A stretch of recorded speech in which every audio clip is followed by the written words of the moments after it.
Hey everyone, welcome back to another quick and easy crypto tutorial. Today, we're diving into how to transfer ETH from Robinhood to Trust Wallet in 2025. If you're looking to move your Ethereum for better security or to trade on decentralized platforms, this step-by-step guide is perfect for you. Let's get started. First things first, make sure you have both a Robinhood account with some ETH in it and a Trust Wallet app set up on your phone. Trust Wallet is a secure, user-friendly wallet for managing your crypto, and it's free to download. Before we begin, remember that crypto transfers involve real money, so double-check everything to avoid any mistakes.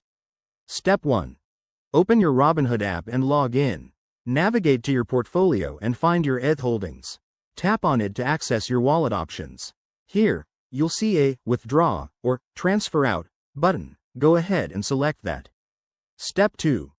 Enter the amount of ETH you want to transfer. Robinhood might ask for confirmation, so verify the details.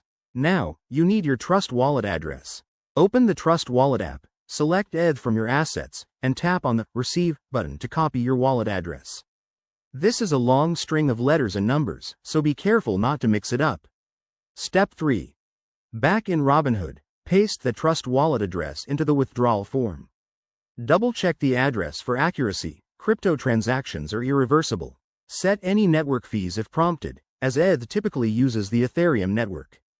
Once everything looks good, hit Confirm and authorize the transfer, probably with your Robinhood PIN or biometrics. After that, sit tight. Transfers can take anywhere from a few minutes to an hour, depending on network congestion in 2025. Once it's done, open Trust Wallet and refresh your ETH balance. You should see your funds there. A quick tip. Always use the official apps and enable two-factor authentication for extra security. And remember, there might be small fees involved, so check those up front. Thanks for watching. If this helped, give it a thumbs up, subscribe for more crypto tips, and let me know in the comments if you have any questions. See you next time.